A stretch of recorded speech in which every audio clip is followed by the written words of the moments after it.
on, guys? I've got parts today. What parts are you installing today, Holland? Well, let me tell you, by the title of this video, suspension parts.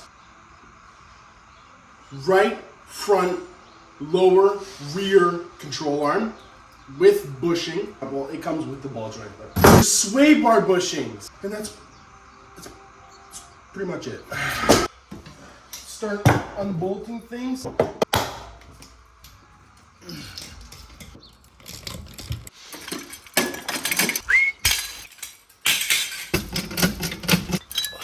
Oh, yeah.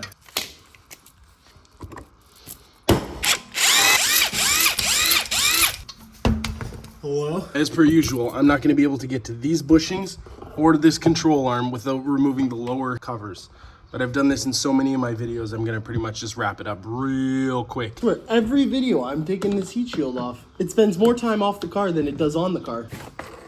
As you can see, this is starting to peel out. And if I give this, I take this pry bar, you can hear the noise that it's making. And obviously, when you're driving, that's not the nicest experience. And that's quite annoying. So if you're having a noise that's resembling this, obviously it sounds different inside the car, but you can always jump down. You don't have to remove any heat shields, but you should be able to see like a small gap in between the metal and the bushing, or the sway bar and the bushing. That she is.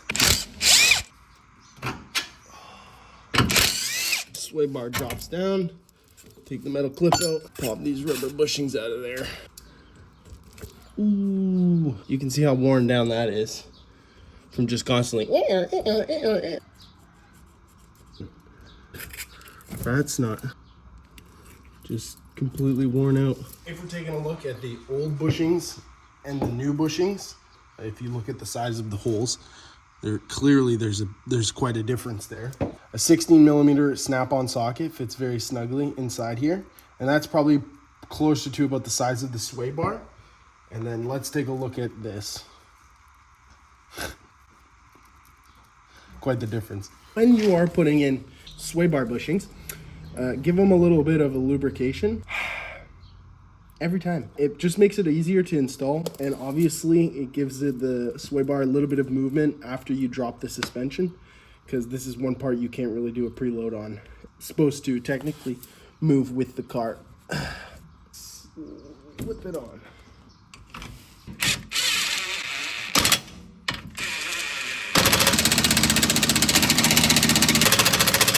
Everything should be checked by hand. Never, ever tighten anything down, only by gun.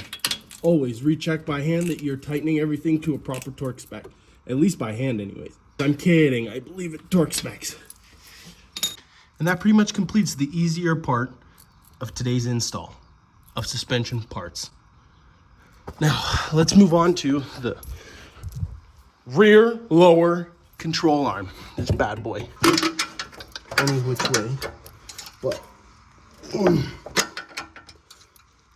that be crazy? I could have just slipped a socket in here the whole time. 21. Oh, so close, man! It's so close. Oh. Maybe you guys have seen that fork tool that goes in here, presses on the bottom of the ball joint, and slips this thing up. I have one of those as well. It's called a persuader. What you're gonna wanna do is come here and give her a nice, gentle tap. Just like that. Are we gonna need the persuader here? Or give that a little bit of a wiggle? So close, but still so far. I had to take the rear protection off just to get to this stupid heat shield to get this bolt out. Now, what you're gonna need, and it's gonna be your best friend, is a ratchet that has some swivel to it, a 10mm and a 13mm socket. In this area, behind the control arm, you have one 10mm bolt here. You can see up behind here on top, you have one 13mm socket and that you can remove. I'm pretty confident there's only these 2 bolts holding this whole heat shield in, but it's to protect from the exhaust. Now with this heat shield slightly out of the way, you should gain just enough space to slide this bolt completely out. You'd like to think so, wouldn't you? Heat shields are from the devil. Now that your bolt is out, you should be able to just remove this suspension part like this. Maybe give this a little bit of a pull forward, and then you can drop that down. You should be able to just lift it straight out like that. And then you're good. The control arm is out. After a little bit of an inspection on all fitting and measurements and sizes, looks like we're ready to throw this thing in. For the installation, it's just going to be a literal reverse of everything we just did. Slip the ball joint in. Gonna give this a push forward to slide in the rear bushing. It's good. Tight fit is better than a loose fit, you know. Slip in the bolt behind the heat shield. Push this control arm down.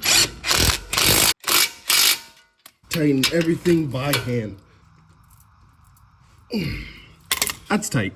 Okay, so super important information to know is to always preload your suspension whenever you're tightening down bushings, control arms, anything like that. All you have to do is pick a safe point in your suspension, for example here, which is safe to lift from. The weight of the car is off of the jack stand, so we'll release a little bit so we know we're still safe. Once it's just touching, you know that the suspension is preloaded. We can tighten the suspension. Tight. Nice. I'm gonna throw the heat shield back on, throw the cover back on.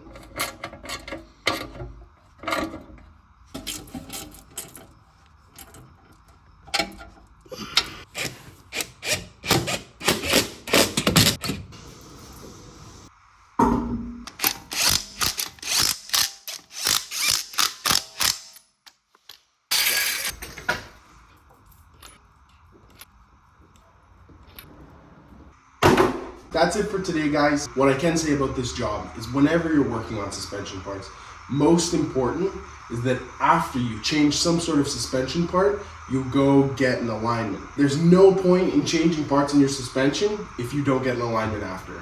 You're gonna wear through the part faster, you're gonna wear through tires faster, and really there's just no point in not getting an alignment. I'd like to first of all thank all my sponsors that are non-existent. You know who you are. If you like this video, please leave a like, leave a comment, click all those stinky buttons, and thanks for watching. See you in the next one.